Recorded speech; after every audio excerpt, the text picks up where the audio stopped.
What is a demo? Game demos are very small samples of playable content within the game industry.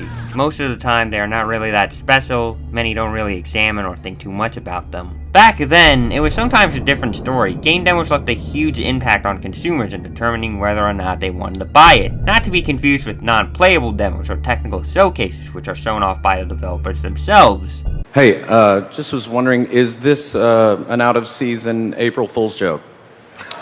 Playable demos are games that people can experience for an upcoming launch title or a game of their interest, some examples being as dated as far back as Wolfenstein 3D and the original Doom. Game demos really aren't that hard to explain. For free, you get to play a short game session with minimum content and a small taste of what the product has to offer. If you liked what you saw, the next step would be to purchase the rest of the game. You could find some of these demos in magazines, download links from the internet, or in other games. Like when playing Halo Combat Evolved on the original Xbox, you can go down to game demos in the main menu and check out other products. Granted, only one actual playable demo, but hey, still a demo nevertheless.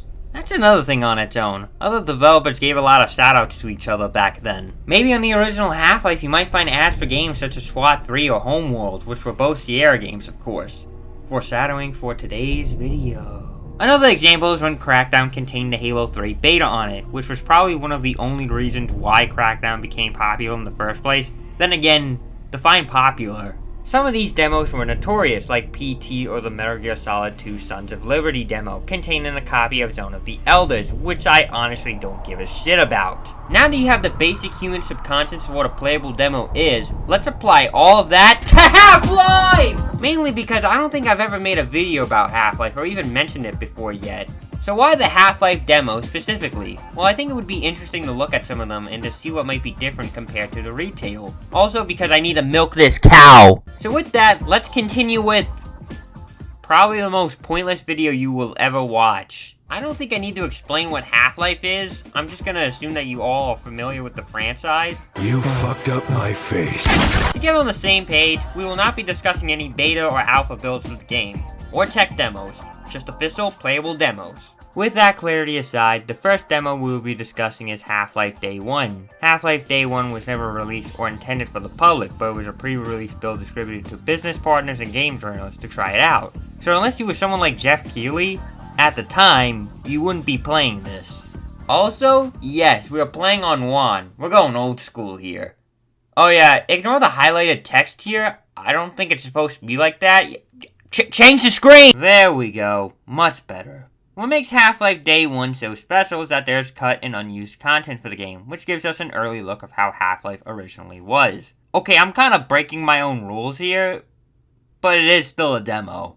Also, trying to record Half-Life 1 was a pain in the ass. This is what it looks like before editing the video, so I have to increase the size and adjust the footage so that it doesn't look like this. If you see any problems like on the edges or something, sorry, I tried, and trust me, I've done everything I could to try and fix this, with not much luck obviously. So yeah, enjoy the shitty gameplay. I really did try to fix this. It only happened with Half-Life Day 1 for some reason, but all the other Half-Life demos on 1 worked perfectly fine. I don't know why, probably because it doesn't have Direct 3D. That's just my guess, I don't know. So anyways, let's just start with the hazard course. Hello and welcome to the Black Mesa Hazard Course. The first thing that I noticed was that the loading screen was different from the retail one, which told me I was really gonna enjoy my time with this. Despite how many hours I've put into Half-Life, I've never played Half-Life Day 1 before, so this was a first time playthrough for me. Since it's a pre-release build of the game, you can tell that there still needs to be some polishing done with the glitches. Like I guess Gordon is also a half ghost too or something.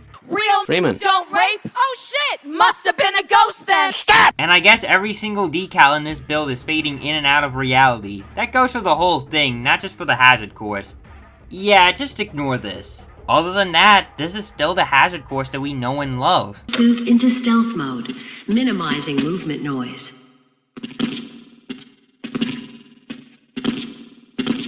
Very good. I hardly noticed you. Now for the little details of this version of the training course, the water sound effects sound like they're from Quake.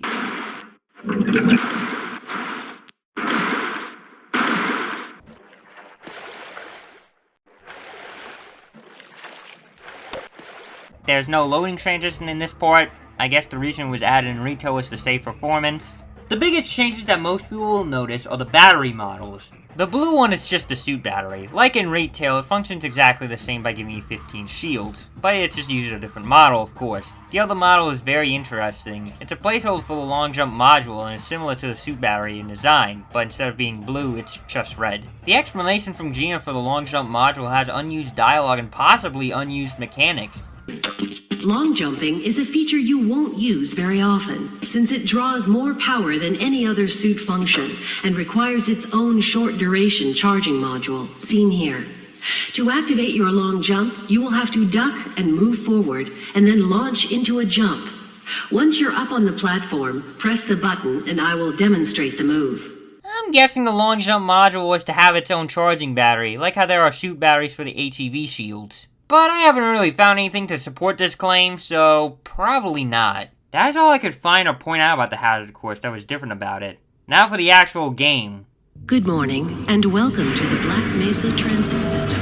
There's a lot to talk about here, since you get to play a whole chunk of the game. From the chapters of Black Mesa Inbound to We Got Hostiles. This shouldn't be surprising. Again, game journalists are supposed to play this. Oh yeah, and another note, I can't turn off auto-aim. There's no option in the settings. As you can see from my slow and shock reaction, you can't turn it off. Not that I know of. I guess the game journalist couldn't play without it or something. I'm not really sure. Anyways, let's do a chapter-to-chapter analysis. Black Mesa Inbound is basically the same from what I know. In the meantime, I will give you some trivia about Half-Life Day 1 that isn't available or seen in the demo. Half-Life Day 1 was released in fall of 1998. Or to be more specific, November 1st, 1998. Just a couple of weeks before Half-Life would come out on November 19th, 1998.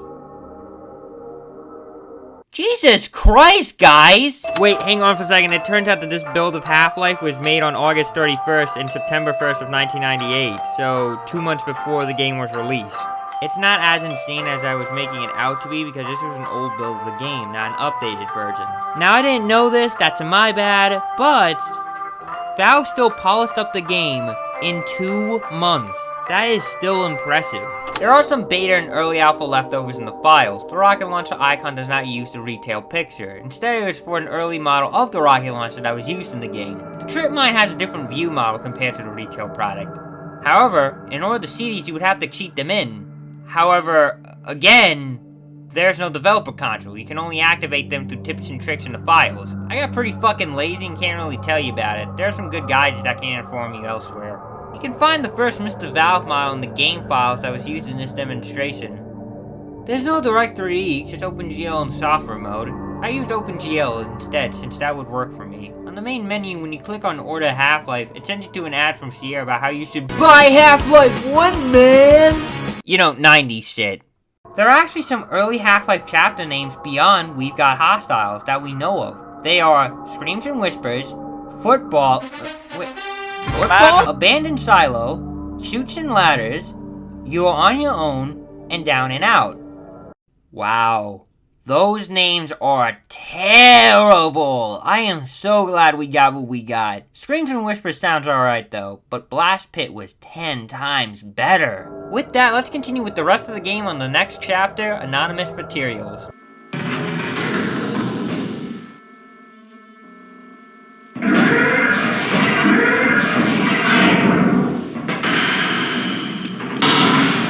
The first change I noticed was that this card had a different animation than in retail. You can tell from the gameplay that I'm very scared by this and don't really know what to do. Now sure, this looks kinda dumb, but I actually think they should have kept it in. It would have added a little bit more detail to the game, even if it's just one animation. In this room, the scientists don't yell at you for turning off the lights. They still get annoyed, it's just not as funny as in retail. Here it's just awkward. All displacement modulators were tuned today. Didn't you ask me that?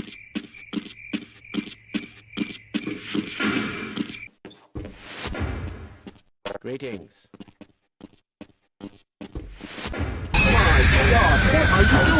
Then we grab our HEV suit and make our way straight to the test chamber like in retail, then the test goes wrong and okay, blah blah blah, we all know how this goes. I did notice that the lighting here was a little bit brighter and oh my god, these textures are terrible! Good thing it was fixed in retail. Yeah, not that much is different about anonymous materials. Let's just move on for unforeseen consequences.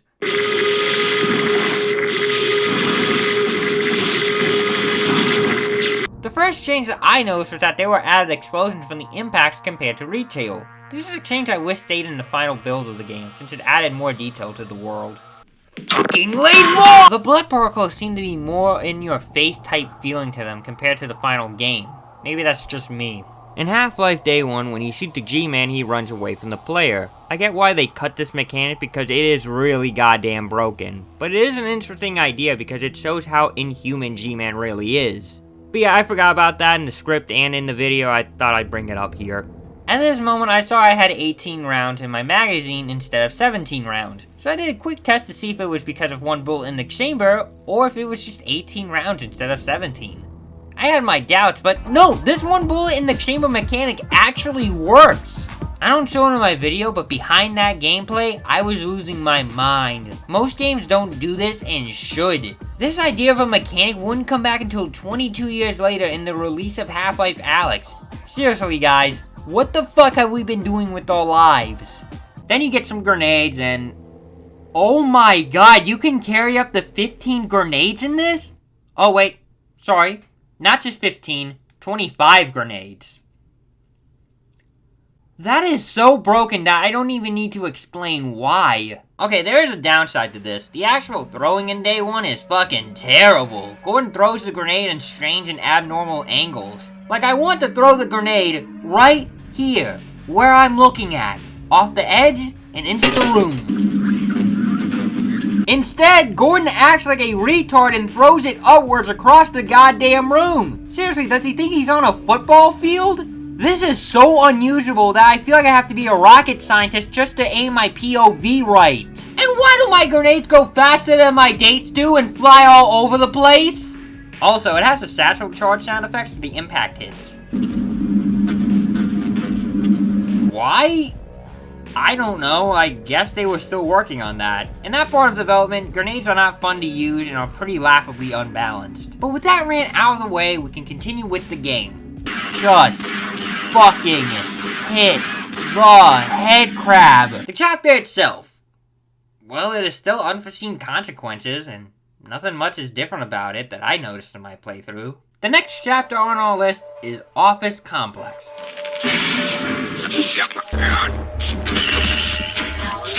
I love Office Complex personally, and here is about the same as we know, but this time, there are some huge differences. The changes that I noticed were the obvious ones. Routes are different, no boxes, that one head crab that was behind the big box is not there, and the fence is barbed wire, which just looks just completely awful. Thank God this was fixed in retail. Well, actually, thank God everything in this was fixed in retail. You know what I mean. Jesus Christ, get to the fucking doorway already!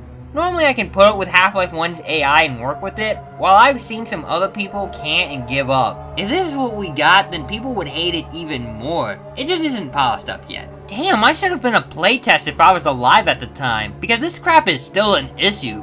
Some things just never change.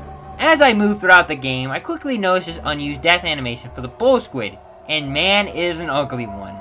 I know I've said this already, but seriously, fuck using these grenades. Oh yeah, it seems like you can't even cook them. So that really sucks. So after being a noble and kind person in this playthrough... Interesting. Just look at that. I make my way to the elevator hallway and into the shaft. And finally, one of the biggest highlight chapters of the original Half-Life being We've Got Hostiles.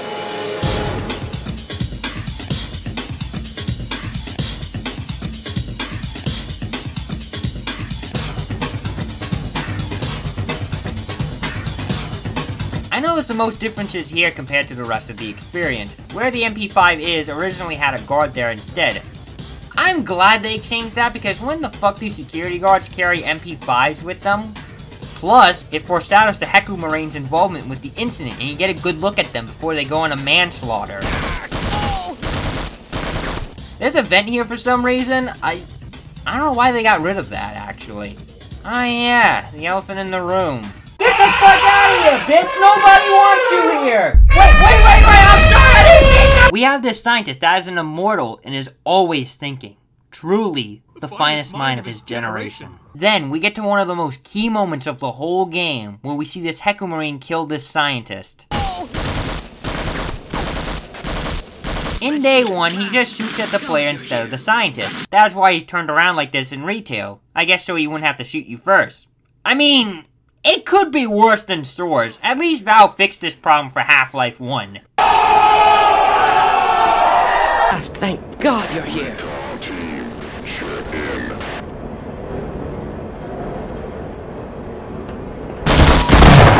For the most part, it is still We've Got hostiles, and the HCCU fights still hold up to this day. The barnacles here I don't like. You can't look up all the way, so you have to shoot the tongue instead, and that kills them. It's a little confusing. So I reach the surface like normal, and holy crap, the skybox is different! This lighting seriously gives me some Half-Life Alpha vibes. Ha! 1 HP!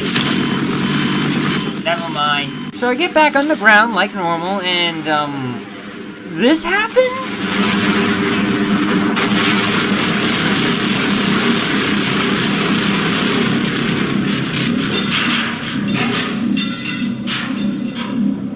Yeah, I didn't know how to take that in. Then the game fades away and I see how they fenced off the way from progression. With that was my experience with Half-Life Day 1. I was pretty saddened by the ending and wanted to see more. There are many other things about Day 1 that I didn't touch on, just as different animations and other cut content within the files. But honestly, there are other videos and articles that do a better job of explaining than I can do. Anyways, remember when I said that Half-Life Day 1 was only for game journalists and OEM business partners? Well, I kinda lied. This demo was actually re-released much later into the bundle, Half-Life Initial Encounter, back in 1999. Or was it December 30th of 1998? That's a good sign already. I'm not even sure when this was released. Let's just go with 99 for right now. If anybody knows a definitive release date, let me know. This package was only shipped in North America and apparently flopped like the Dreamcast. The product contained the Half-Life Day 1 demo, as well as a complete and full version of Team Fortress Classic that you could play. Excuse me! I'm in need of medical attention! Excuse me! I'm in need of medical attention! Medic! Nowadays, the World Opponent networks have been shut down since 2004, so you might be disappointed if you were hoping for that. As far as I know, nothing was different or changed with Day 1 on here. It is still the same build that we talked about. Now, I actually have an interesting story about Half-Life Initial Encounter. See, when I was trying to find a copy, I could only find 2 copies on the whole internet. I searched everywhere, and it always led back to those 2. Now, one of them cost $30, while the other one was $40. However, I couldn't really get a good look at the quality of these copies. So I couldn't really tell if the $30 one was like in worse condition or the $40 one was in better condition. I just couldn't tell from the pictures. But for the video, I decided to go cheap with the $30 option, and to be honest, I'm kind of surprised of how good the condition is on it. Now for the interesting part. I went on Discord to talk about this with some people, and it turns out that a fellow Half-Life collector wanted to get a copy of his own since he didn't have an Initial Encounter. He went on the internet and bought a copy, and it turns out that that was the same exact copy that I was looking at.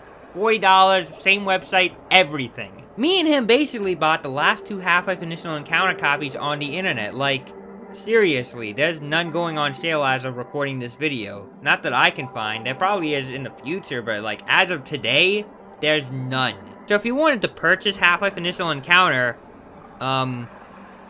sorry. But as Professor Octopus put it, it was a rare Half-Life moment. And I could not agree more. Overall, the Half-Life Day 1 experience took me around 53 minutes to finish. If you count the hazard course, then it took me around 1 hour and 4 minutes to see all the content. Even then, I may have left some stuff out that I missed. But with that, we go on to the next Half-Life demo, Half-Life Uplink. Half-Life Uplink was released on February 12, 1999. Unlike Day 1, it was actually released for the public to see. On top of that, it is one of the most interesting demos, not just for Half-Life, but most likely of all time. You see, most would just reuse levels from the base game, cut it short, and call it a day. However, Uplink doesn't do this. Instead, Valve made a completely new campaign for the demo that was based on earlier concepts and ideas from development. I won't go too much into it, but in early builds of the game, seen in the Half-Life Alpha, there were several chapters with ongoing placeholder names. One of these chapters was called Communication Center, and was basically just Forget About Freeman, but with a different name. That also goes for the other chapters, but with working titles. Originally, at some point in the original game, you were supposed to rotate a satellite beam to re-establish an uplink with the Lambda complex. Okay, you should have seen that joke coming. There were many other parts that were cut, and much more that could be mentioned, but I'm getting off track. There are way more other qualified people out there that can do a better job of explaining it than I right now. In Half-Life Uplink, they rebuilt off of the satellite ideas and made it into their own playable level. It is obviously not canon and is far from important for the main storyline, but it's interesting to get a taste of a different Half-Life. It starts with in-game text explaining the situation, then a military bombardment strikes and it doesn't hold back.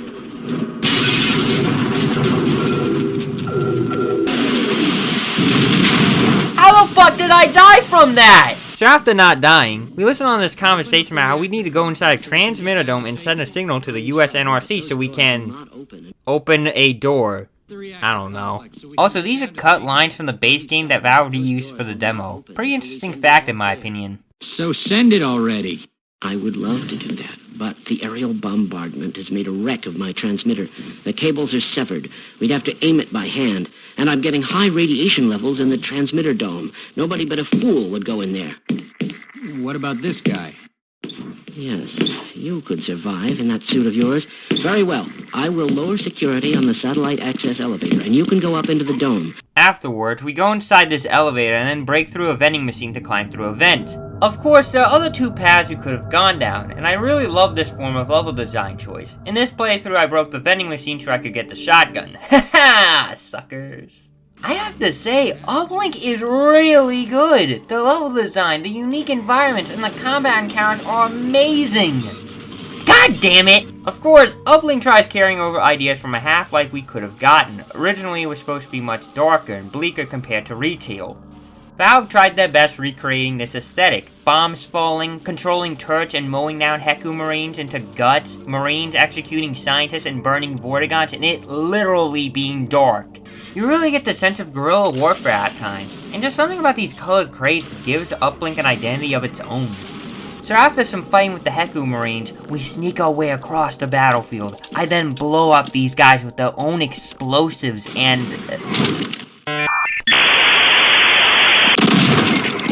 Then the ghost on the other side lets us into the complex. Wait, no, I mean the scientist from earlier. Sorry, I was thinking about something else. The scientist tells us to turn the satellite to the US NRC.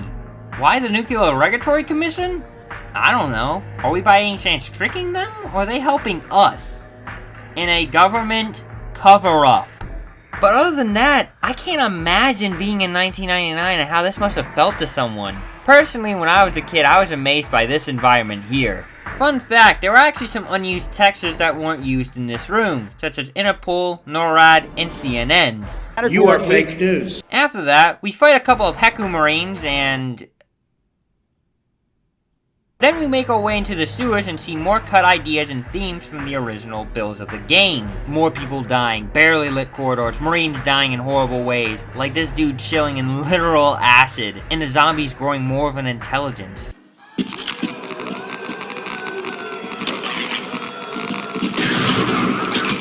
Yeah, it is hinted here that the zombies are more smarter than they are in retail. That is a creepy idea that I don't know why got cut. But moving on, we backtrack to where we came from and, in my opinion, kind of lazy of Valve in terms of level design. It is fine by me since we do have to make our way back somehow. I don't know what they could have done instead by not reusing levels, so I don't really mind it overall. We go back down to where we started and through the steel door where we couldn't before. Then we discover even more messed up and twisted feelings. Is someone there? I can't see a thing. Damn, that is very depressing. So we get baited by Hound Eyes, which leads us into an ambush by zombies that try to trap us in. Again, it is a weird and different feeling compared to what we got.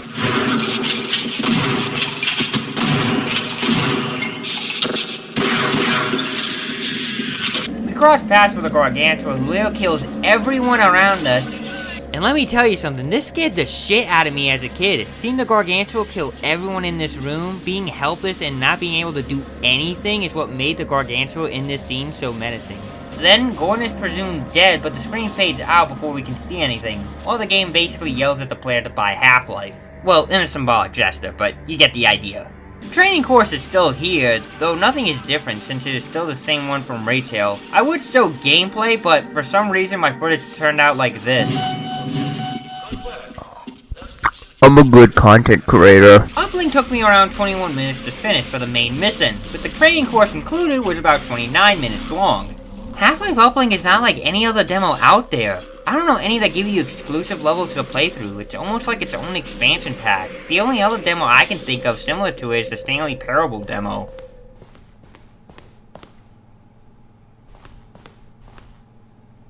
Yo, this looks like ass. Did I play this? This is not the Stanley Parable. What you are doing is pushing a button over and over that does nothing but speak the word 8. Personally, I am glad the original ideas for Half-Life 1 didn't happen and that Valve never went this route. That goes for both Half-Life Day 1 and Uplink. Most of Half-Life 1's cut content is really not that good and was removed for a reason with what was best for the game. That is not to say it was all bad ideas, but Half-Life 1's already a perfect game and is better off without it. I wish I could say the same for some other games though. But I'm not done with Half-Life Uplink yet. There was one short film called Half-Life Uplink with the same exact name, which has literally nothing to do with Uplink. Released on March 15th, 1999, which was actually supposed to be coming out on February 22nd, 1999, 10 days after the demo was released, Half-Life Uplink, the film, tells the story of a journalist breaking into Black Mesa to get some juicy stories of what was happening down there. By breaking into, I actually mean he walks into the front door with no trouble. Also, before anyone asks, yes, he is on a plane. On grass. At fucking Black Mesa. The film is pretty fucking bad and really goddamn cheesy. From what I know, neither Sierra nor Valve, or anybody for that matter, approves of this film. Now to be fair, I used to do stuff like this with my friends all the time when we were younger, but with no budget in our pockets. It is interesting to see some people love a game and turn it into their own movie. Some people at Valve apparently were even flattered by the film and how they inspired some people to do something like that. Well, at least it will probably be better than whatever Hollywood would make for a Half-Life movie, which is never going to happen. Please don't make a poor old Half-Life movie. Holy shit, he dead! Okay, I think that's it. I don't want to talk about this stupid film anymore. I'm done. Just go to the next part. There was also Half-Life Further Data. Oh, I get it. Further Data, from what I know at least, had two versions. Version 1 came out on February 17th, 1999, and version 2 that was released on June 10th of 1999. Okay, well, it seems like we don't actually know if those dates are correct or not, but the year seems to be right. Version 1 contained the Half-Life music tracks Adrenaline Horror and Space Ocean. Version 2, like Initial Encounter, gives you Team Fortress Classic as well, though the music tracks are not present here. I don't know why they did this. Now, according to the internet, these were free CDs that you could obtain, but they probably cost a fortune in today's world. At the moment, there seem to be none going on sale. Or you could just download them like I did. Besides those two versions and the differences with them, Half-Life Further Data contained Half-Life Uplink, obviously, updates for Half-Life, and several new multiplayer content for Half-Life Deathmatch. It contained 8 maps, 5 new ones to be specific, 4 new player models, one of which being Ken Birdwell. Look at him! He's having a blast! I think he's dancing or something? Can I get my money now? And a ridiculous 24 more added sprays to the game.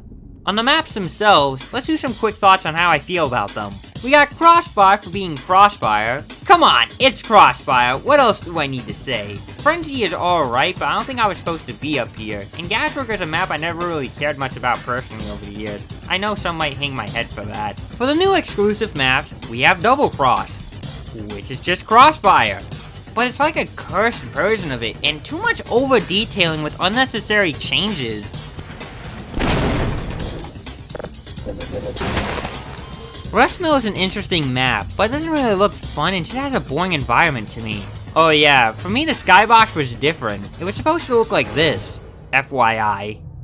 For Team 9, although an uninspiring and odd name, I was actually digging the environment until I fell into a river and couldn't get out. Seriously, I can put up with Half-Life 1's mechanics, but when I can't even get up, there's a problem of some kind.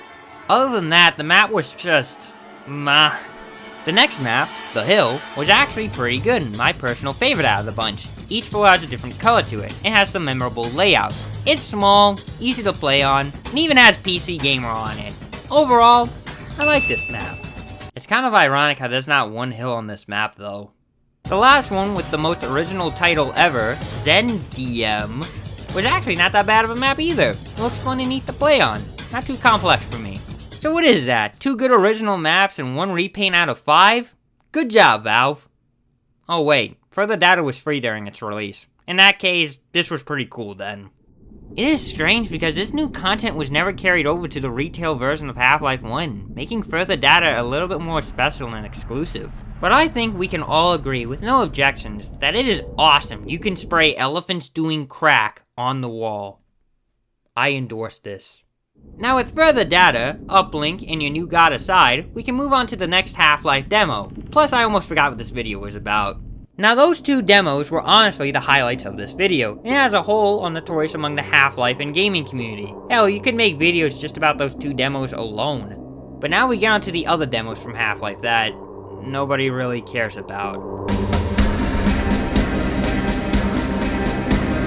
The Half-Life Opposing Force demo isn't really that crazy in terms of being different since this came out after 1999. Specifically, the demo was released in 2000. I can't really get a definitive date also on this one. I can only say that it came out somewhere in the early 2000s. The manual in-game on the README section says February 20th, 2000. So maybe that is it. The demo is mostly not that different. We start on a chopper, crash, wake up from a scientist, kill the scientist, and the same old same old. There is for some reason no deagle ammo here, so there's no point in going down below and it's just a waste of time now. Okay, the first actual noticeable difference that you will see is a dead Otis on the ground and a 3rd crate placed on the map that gives you an early Glock. It's a very strange feeling having it at the beginning parts of the game, instead of getting it on the chapter we are pulling out. Now that I think about it, that's a really odd placement. Then the next change is a dead Marine placed here with another Glock to take. Also, the room down here is dark for the demo, while in the retail, it isn't. Oh yeah, just a heads up, when you try jumping in the hallway, you transition inside of this door, because that's the direction that you were facing when you load to the next level. Good job, Randy Pitchford, you fucking creepy ass bastard. The demo skips all the way over from the chapters Welcome to Black Mesa to Friendly Fire. Also, yes, I had to load back from that shit that happened with the door. In the game saves, this part of the demo is not saved as Friendly Fire, but as the map code instead, even though the other saves have their chapter names. But wait, also, incoming is just labeled as Opposing Force. God damn it, Randy. Since the rope mechanic isn't taught to the player in-game, Gearbox just extended the catwalk so you could jump across. Wow. Sadly, I didn't know that on my first try. Then we meet the medic and have to find an engineer to open the door. Get our asses down to the extraction point near left. We fight the Black Ops trying to cover up the cover-up, blah blah blah, again, still just Opposing Force. We get the engineer and I commit even more war crimes than I did already. Then Gearbox puts a door against me from going any further in the retail game because it's still a demo.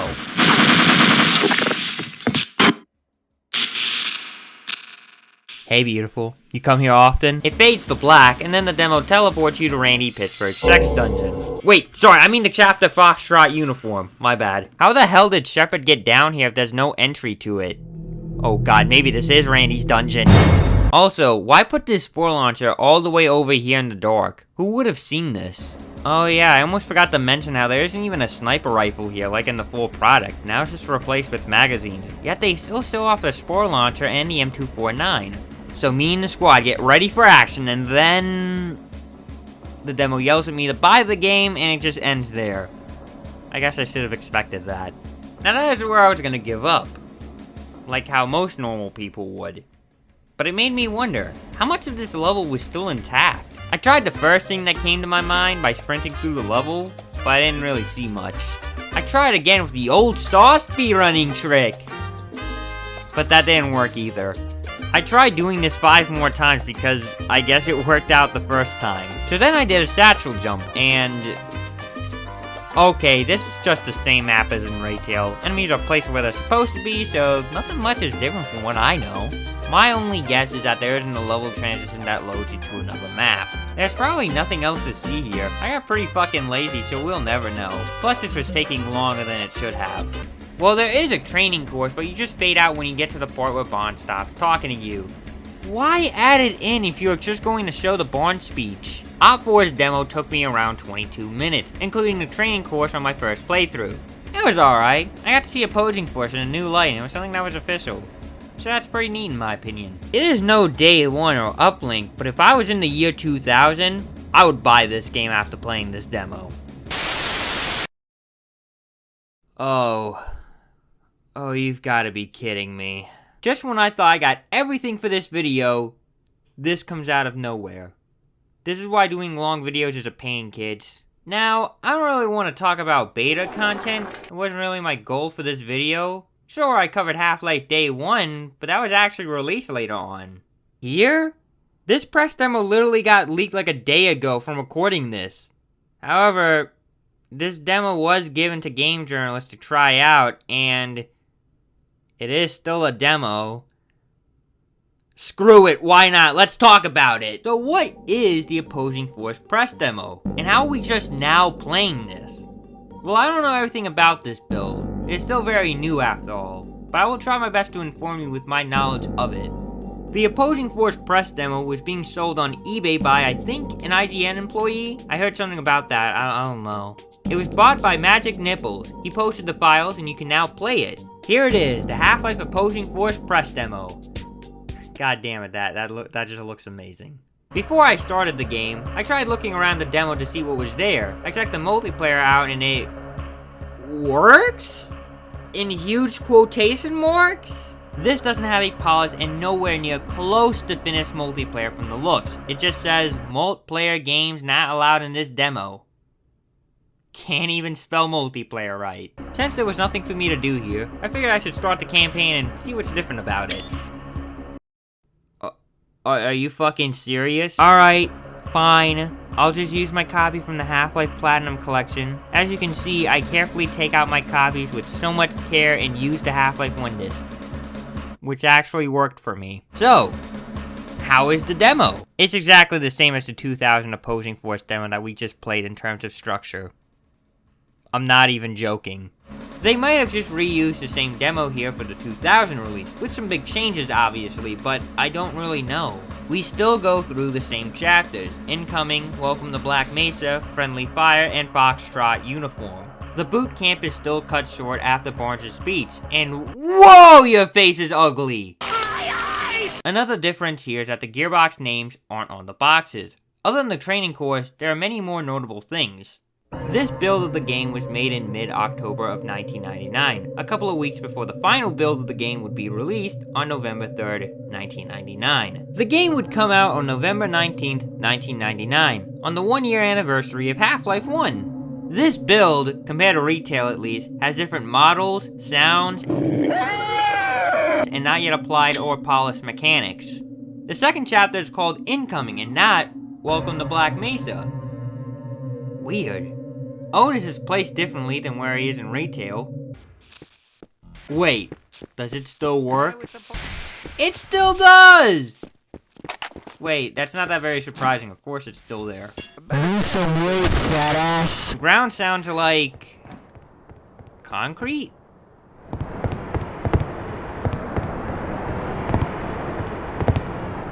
No knife in the game, there are some bugs here and there, this unused death model that is nowhere in Retail.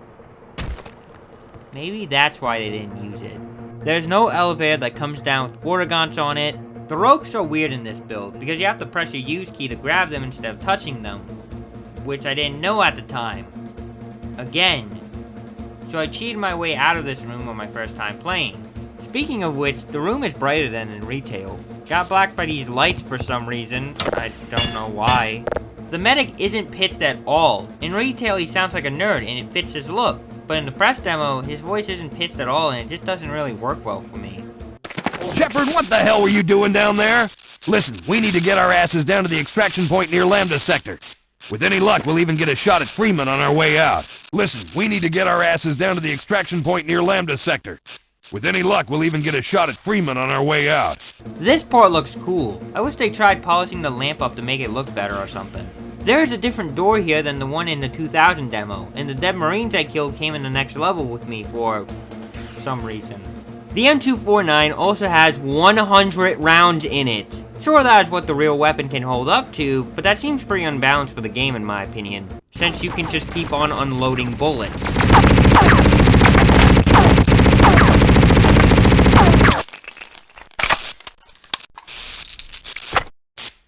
There's a custom credits for this build of the game with the quote, "If you've played Half-Life, you've only played half the story." God damn it.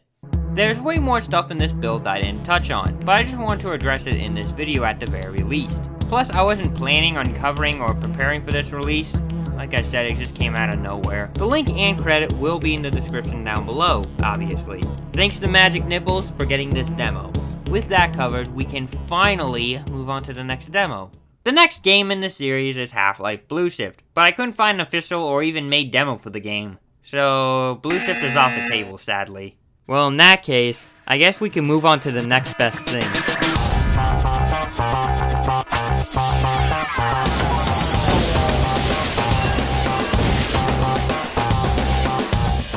The PlayStation Underground Jampack demo disc, which contained the PlayStation 2 port of Half-Life. In case you didn't know, the PlayStation 2 port of Half-Life was amazing. It had better models than the PC version, a new exclusive expansion pack titled Half-Life Decay, which even reused concepts from Uplink for the chapter Surface Call, a unique 2v2 multiplayer, and much more content, including a secret mission where you could play as Vortigons.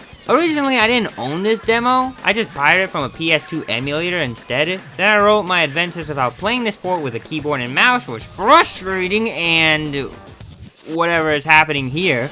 But now that I actually own this demo, I can show you it in its full raw glory. I might go back and forth from the gameplay footages that I have. I think you'll be able to tell which one is which from the obvious quality of them. This demo disc came with many other game demos on it, like Star Wars Jedi Starfighter, Kingdom Hearts, Parappa the Rapper 2, Time Splitters 2, but who the fuck cares about that bullshit? Let's talk about Half-Life! This demo came out in June of 2002, or the summer of 2002, which is the same fucking thing. If you think about it, this is technically the last Half-Life 1 related content that we ever got.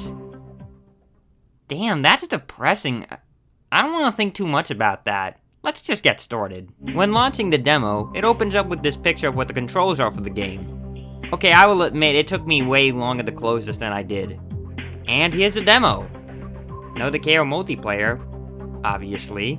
It starts out near the ending of Anonymous Materials where the scientists brief you on the situation. Then in-game text tutorials start telling you how to play the game. This is just odd for Half-Life because the player is told instead of being shown. That is another thing with this demo. There's barely any show don't tell in the gameplay. Okay, there are still some here and there since it is still Half-Life.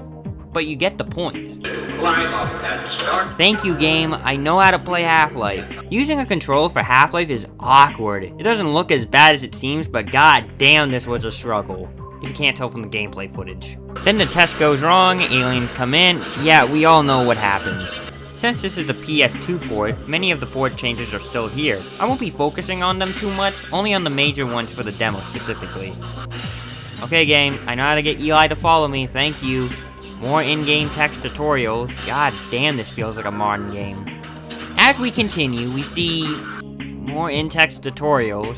I actually don't really mind it all that much, and understand that there is no training course for new players to teach themselves. It's just strange to see is all. We continue on, and our vision fades away in the middle of unforeseen consequences. The sewers are blocked off, and we go to Office Complex. The fuck? But not with the elevator scene. Instead, it passes the obstacle puzzle with it being blocked off by this unbreakable glass so you can't go back. Also, when writing this, I almost forgot. Why do I have so much ammo? Oh yeah.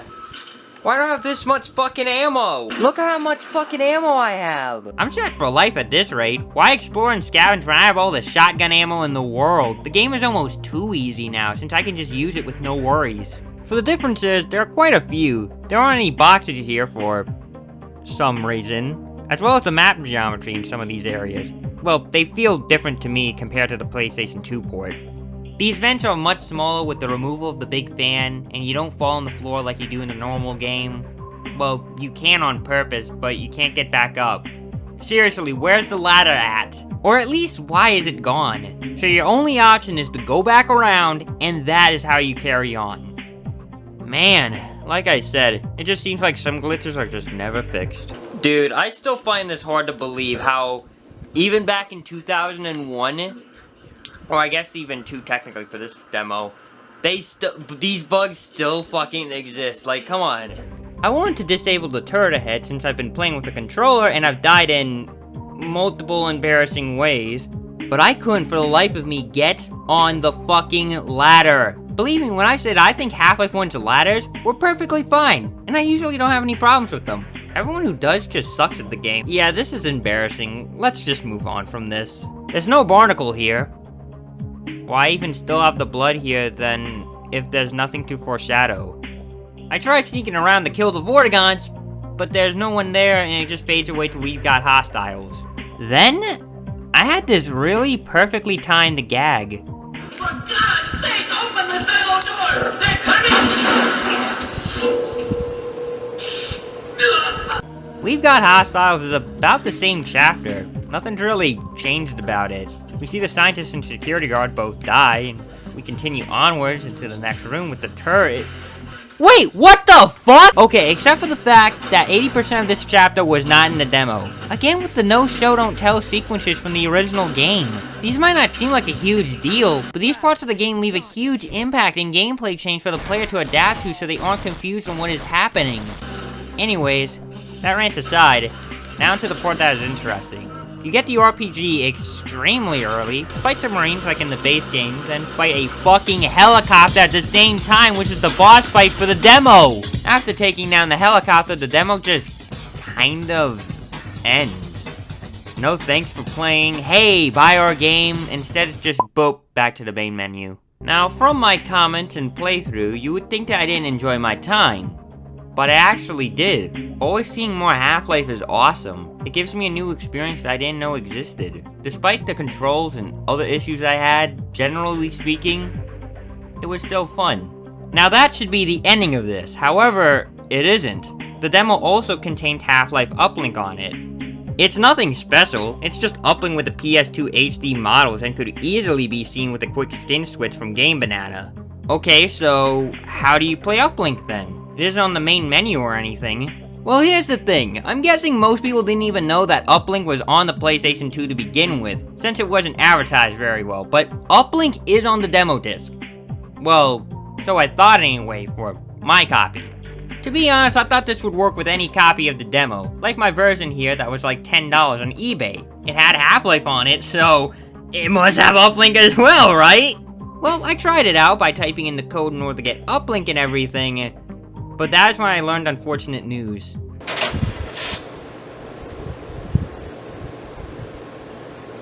Damn it!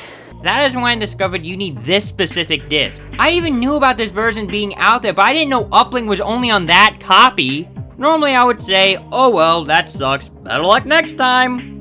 But this time, no. I wanted to see Uplink on the PlayStation 2 in person, and then I fucking got it. Found in the official US PlayStation magazine, issue 57, this is the actual copy that has Uplink contained on it. So yeah, I wasted $30 for you ungrateful pieces of shit. I hope you're happy. I did it just for you. This disc actually comes with a behind the scenes clip in one of the most 2000s ad I've ever seen for the Half-Life PS2 port.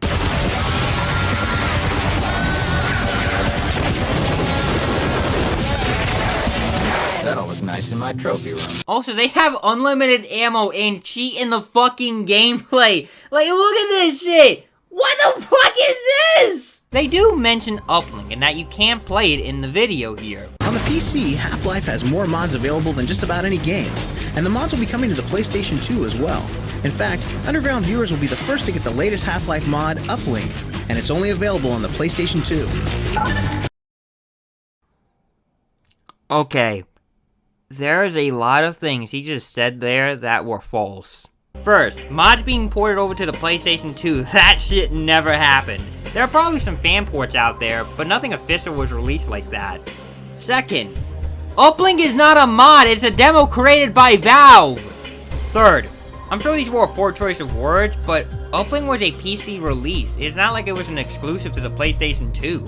Fourth, you don't even tell us how the fuck we can play it. Okay, there is a cheat code to unlock Uplink called the Uplink mod. Now, I've heard that this wasn't discovered until somewhere around 2008 when the Ukrainian modders that ported over Decay to the PC found it by accident. Though I don't know if this is true or not. I found forums and threads of people discussing the code and how they played it way before that timing. But if that is true, then it must suck working at Gearbox Software to port a campaign of the cut storyline of Half-Life into its PlayStation 2 counterpart for then no one to play or even know about it until years later. Okay, for the record, working at Gearbox must suck in general. But again, that is a big if. How you actually get Uplink working is one of the coolest things I've ever seen for a console. First, you type up the Uplink mod code in your retail copy of Half-Life on PlayStation, triangle, square, left, right, circle, X, up, down, which will give you an extra option for the main menu that wasn't there before. The game then opens up your disc tray and tells you to insert your Half-Life Extra CD. Again, there were probably plans to port more mods and games over to the PlayStation, but that never happened, so tough shit.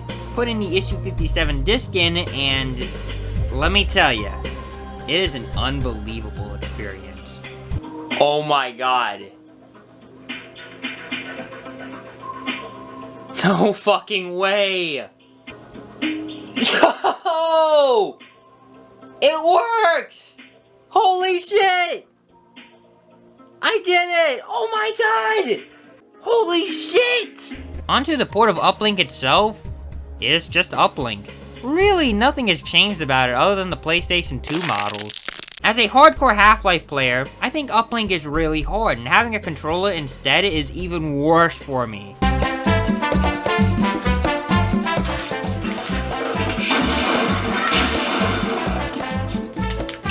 Damn it! God damn it. Okay, I'm saving here. Oh, come on! How the fuck do I platform there on a fucking PlayStation 2 controller? Alright. God! Fuck! Can I, like... Wow, okay, that... Alright, cool. Damn it, you know, I don't even give a shit. But hey, I could still break the game since nothing was changed. There was actually one change that I noticed. They added brain chunks to this dude dying when you shoot him. That's pretty cool. Other than that, nothing else. It is a shame this wasn't marketed more. That's another thing, needing this specific disc from this issue of PlayStation Magazine, already needing to own the game, needing a code in which... Well, honestly, I don't know where you could have gotten it during those times or where it was public. And watching this behind the scenes to even know that it was here to begin with. No wonder people probably didn't know about this. I mean, they put in enough effort to make their own main menu for Uplink and screenshot for the saves. It's interesting to see this knowing it was unlikely to be seen by most people, like a lost piece of media that was in front of us the whole time. I don't think I can last much longer. But that just goes to show how amazing this port is, having even more content for a port that didn't need it. It's really interesting and so cool. I don't really have anything else to add, but like that, we are done with Half-Life 1. Fucking finally.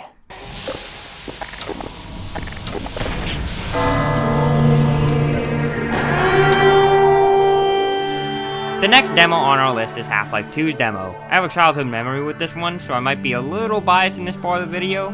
It was my first exposure to Half-Life 2. I played it and loved it at the time. The demo came out, according to Steam anyways, on December 1st, 2004, which was just a couple of weeks after Half-Life 2 was shipped. First things first, how the fuck do you download this demo? I've tried the Half-Life 2 Steam store page, I've tried finding a download link elsewhere, and none of them have worked. So anyways, I tried to do some research, which meant I had to get off of my fat ass, and found out that you can't download the demo if you already own a copy of Half-Life 2. Which is odd, because most demos let you get the demo anyways. But not Half-Life 2, I guess. Okay, fine. I guess I have no other choice than to create a new account, since I have tried everything that I could think of. Well, if I'm gonna create a new Steam account, I might as well have some fun with it. Yeah, the Virgin Islands sounds about right for me, actually. There we go, now that is a name I can get behind. No pun intended. Wow. That was a lot of effort I put in for a demo that isn't even that special to begin with. Why do I do this to myself? Okay, with that behind us, let's focus on the demo. For some reason it has a game screenshot for its grid, and I don't know why. It's odd because I didn't expect something like that. There are only 2 chapters to this demo, point insertion and we don't go to Ravenholm. The other chapters will just kick you back to the menu. Also, the background menus are blurry if those parts of the game aren't in the demo. If they are, then it works like normal. The chapters are exactly the same as in retail, with nothing new here. However, the chapters just end abruptly. Point insertion ends once you enter the apartment, then it transitions into Ravenholm. Ravenholm then ends abruptly with your short-lived meeting with Father Grigori. Like the Half-Life PlayStation port, the game just fades to black and ends. Actually, you can barely even see the fading, it's more of just booting you the fuck out of the game. Get the fuck out of here! The Half-Life 2 demo took me around 26 minutes to beat. I went through all that trouble for this piece of shit. Lovely. I guess I will share more of my story with the demo? When I was a kid, this demo was the only way for me and my older brother to play Half-Life 2. Personally, Ravenholm scared the living crap out of me, and I probably couldn't sleep from it. The fast zombies are truly what horrified me the most, this shot got under my skin in particular. Ravenholm was a great pick for the demo, not just because it is one of the only good chapters in Half-Life 2, which is true, but because it will scare the person who plays it for their first time. Obviously, I don't really find Ravenholm as scary as I used to, but it is still my favorite Half-Life chapter. Before I end this section, I wanted to get a second mind view of this demo from someone who's never played it. It's not because I'm milking this part of the video, no, of course not. Really though, jokes aside, I thought it would be interesting to get a second mind view on this demo from someone who's never played it.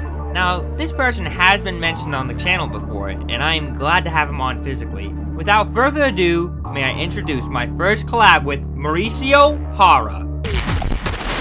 Thank you, EDC. Also, this is my first time featuring in somebody's video. Also, I can't confirm or deny if I'm in EDC's basement. Anyways, when I first heard about the Half-Life 2 demo, I expected to see some beta-esque or cut content in it, but I was slightly disappointed in not seeing any. Like, I was expecting the original crappy Half-Life 2 fire texture, but that wasn't in the demo either. Really, the demo is just retail Half-Life 2, except it only has point insertion and Ravenholm, like EDC mentioned earlier. Okay. Hey, EDC, can you let me go back to my family, please? What? Nothing. Don't worry about it. Unlike the Half-Life 1 Uplink demo, which had cut content from the Half-Life 1 beta, and a different, albeit short campaign, this demo is literally the same as the point insurgent and Ravenholm chapters. Yeah, sorry that this section in the video is slightly boring, so I'll make it up to you guys with some super cool, awesome Half-Life 2 stuff or something. While playing through Ravenholm, I saw this bird flying in place, only for it to just freeze completely. Honestly, this little guy's a vibe.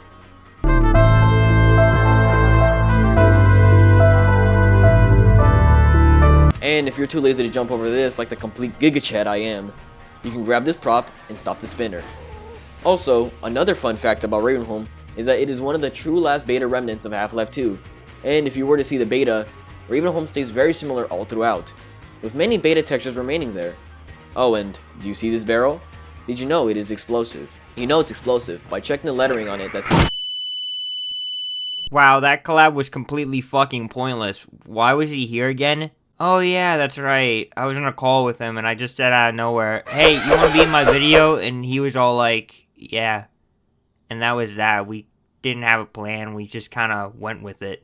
But seriously though, Mauricio is awesome and I totally recommend checking him out. His content ranges from a lot of topics, not just Valve games. He really does make good content. Really, go check him out. Like, for real. One last final thing I would like to mention is that there was actually a Half-Life 2 demo for the Xbox. And I mean... the OG Xbox port. Oh god, please help me. Luckily, I don't have to play this demo because trying to find it is a pain, and honestly, do I really need to buy and play this? It is the same demo, but there's no point insertion. What is the point? At least I mentioned it in this video because I doubt you even knew about this. I didn't know about this. This is almost like a forgotten piece of media, even if it's just Ravenholm. There aren't that many videos or people talking about it, so I'm really scraping the barrel here. So yeah, I don't want to talk about this. Maybe if I do play it, I'll post my thoughts on Twitter or something. I don't know. Now, back to Half-Life 2's demo. I don't really have much else to add or talk about. This is about what most people would think a demo would be like.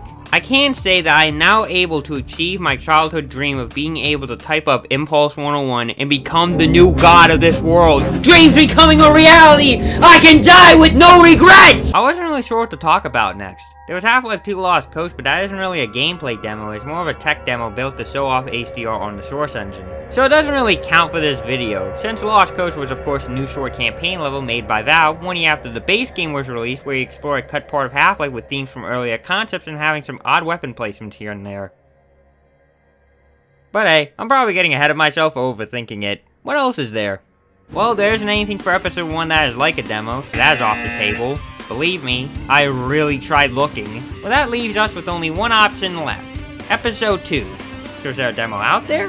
Or am I just losing my mind at this rate trying to find more content? I mean demos! Well, guess what? There actually is one for episode 2, but it isn't for PC. It's a demo for the Orange Box and the Xbox 360.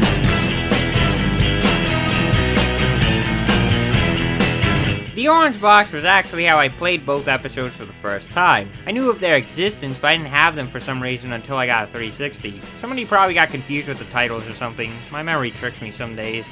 Anyways, I didn't come prepared again, so I'll have to play this like a DSP video. Again. I will have to say, I apologize if the gameplay footage doesn't turn out good in some areas. Overall though, perfect. This looks like it came out in 2007. Now what the fuck do I do? So it launches like normal, but obviously the only game we can play is episode 2. You can still hover over the other games and even see the trailers, but you can't play them. Hint the reason why there's no A button on the screen. The demo even tells you on the main menu how to exit by pressing B, which isn't in the full version, nor the input or the icon. Once we start episode 2, we get a recap of episode 1? What console player is playing this for the first time needs to get briefed on this? They most likely don't know who these characters are or what the fuck is even going on. Now granted, the Xbox port of Half-Life 2 did exist, but episode 1 was now just being released at this time, so I don't know. I'm sure this happens in the full version of the Orange Box. I tried testing it, but then realized it was on the account I already played the game. I gave up trying and just assumed it is in there. So after that intro, the game starts immediately. No menu, just straight to the game. The next thing I noticed is that there's no saving. This is meant to be played in one sitting. You'll soon know why that is. I changed some of the controls because they felt uncomfortable, which I would soon regret. Besides these moments, it's just a chapter to the White Forest. There isn't really anything special, it's just episode 2. The FPS did almost give me a headache, but I was able to pull through.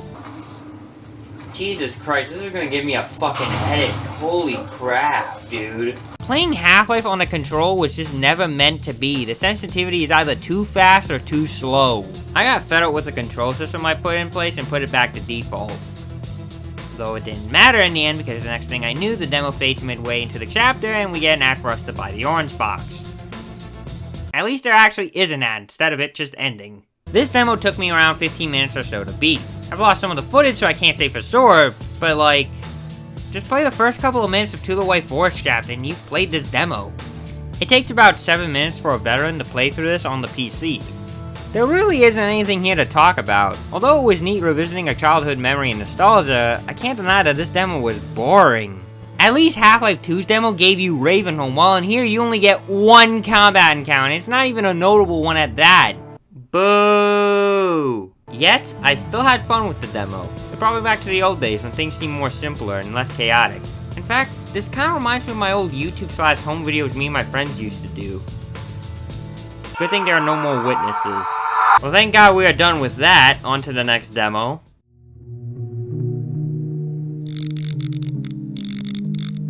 The next demo is actually an interesting one, though I'm kind of breaking the rules here because this demo is for Portal. Just so everyone can understand my stance on the series, I'm not a Portal fan. It's not a bad game series, I'm just not a puzzle guy.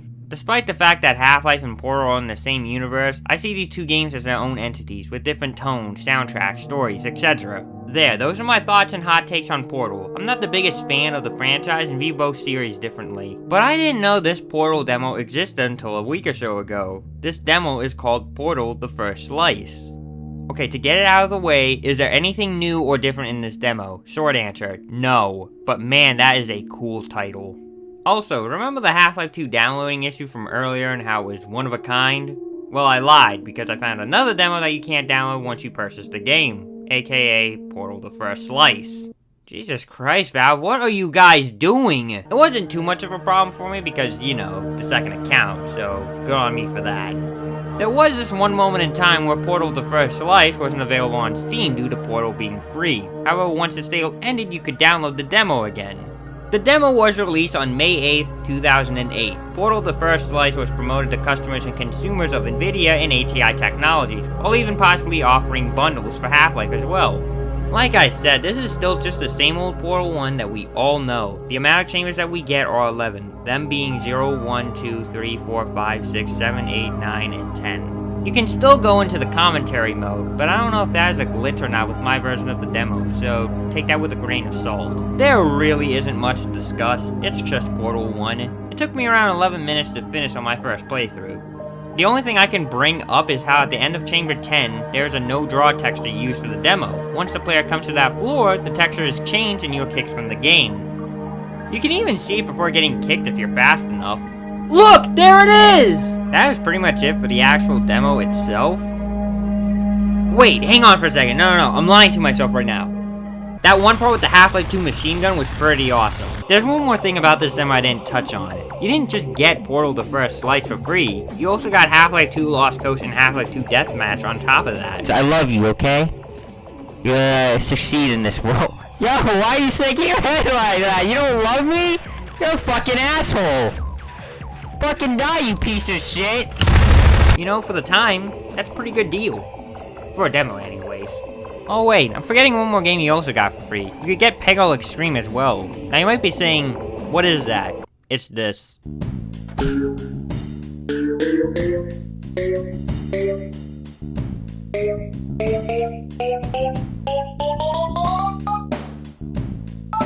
Alright, I would be lying to myself if I didn't say that this wasn't fun to play. You know, I actually want to talk about Peggle Extreme for a little bit, because it's actually interesting. For context, Peggle is a fun puzzle game that your mom would probably play on her phone or something. I don't play or care much about Peggle. Well, not yet anyways, because I can't stop playing. But as far as I know, Peggle Extreme is its own demo and thing. It was released on September 17th, 2007, and features Valve-related backgrounds of their new games from the Orange Box, such as Half-Life 2 Episode 2, Team Fortress 2, and Portal. Also, if you need to be informed, this isn't canon. Actually, wait, I don't know if this is canon or not. Wait, hang on guys, I gotta email Mark Laidlaw real quick.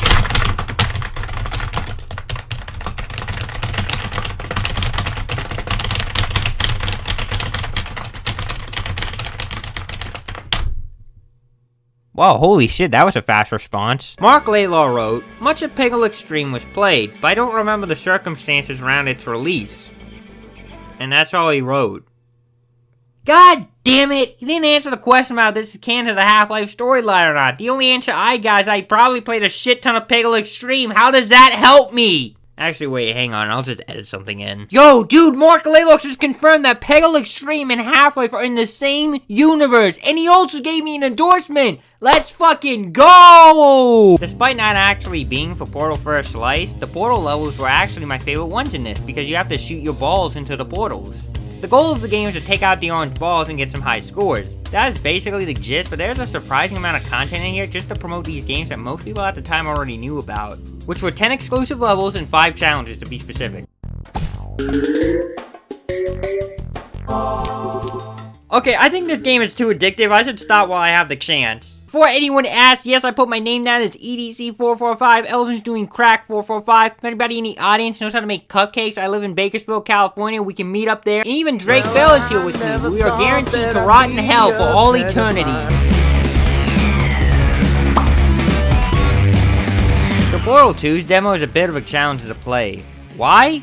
Okay, wait, let me reword myself, because by play, I mean you can't play it. It's not on the Steam store page or any other downloadable link or website. So how do I know one exists, if at all? Well, I don't have much to go off of. I found some articles about how it was released a week before the game was out, specifically on April 11th, 2011. This article was released on April 1st, 2011. God damn it! I hope this asshole isn't pulling my leg here in the future 10 years later. Okay, it actually turns out that this was supposed to be an April Fool's joke. There seem to have been a lot of jokes within the file, such as April_Fools.rar, or how the file sizes were much higher than how they actually were. But honestly, I wouldn't know. I don't have the files with me. I kinda have to take this article for its word. Apparently, the demo had a description. It reads, "This is the demo for Portal 2, featuring 4 test chambers, as well as the full intro and prologue. The portal gun can be obtained by moving to the first chamber and dropping onto the platform to your right. Though rough around the edges, this demo gives users a better understanding of what to expect in the upcoming launch of Portal 2, which will make its official retail release on the 18th of this month." Okay, so going off that description, and what's in this article, it must not be that polished. On purpose. It was released to understand what you were buying before the game was shipped, I guess. So with a few articles and more broke than my bank account download links, I can't really find anything, or even gameplay of what it looked like. I don't think you have to be a potato to realize that maybe nothing was special about this demo. Does it exist? Well, I can't really give you a definitive answer, not that I know of. I did find a Steam form for the Portal 2 demo, which means it must have existed at some point in time, right? Keep in mind, Half-Life 2's demo also had a Steam forum page as well. This is good news, I think. I tried looking on consoles, but there wasn't anything there this time. As far as I know, the demo may be lost forever, if it even existed to begin with. If I actually could download the files for Half-Life 2's demo, but can't for Portal 2's, then something's going on. Either that or I'm just an idiot. Overall, I got nothing.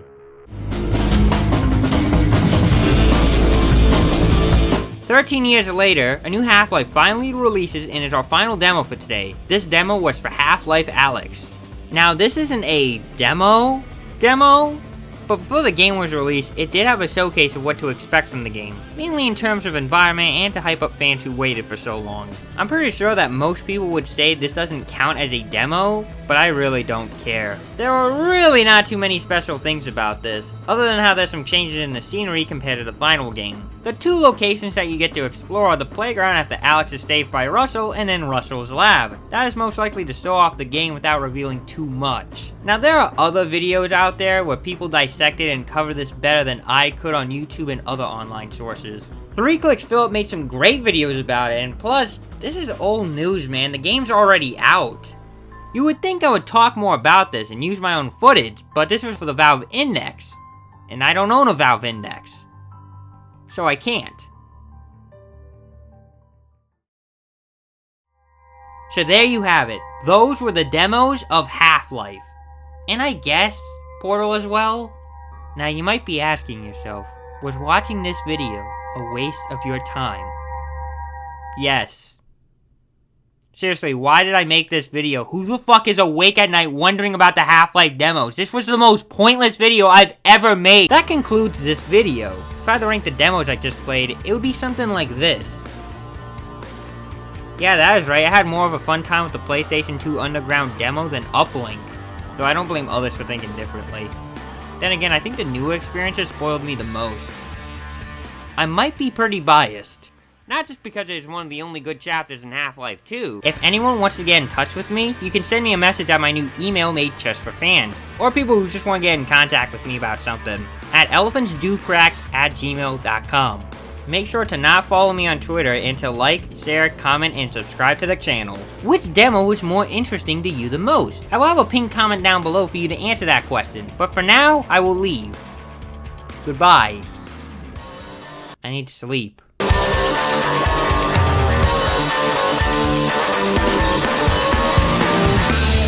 Mark Laidlaw quote.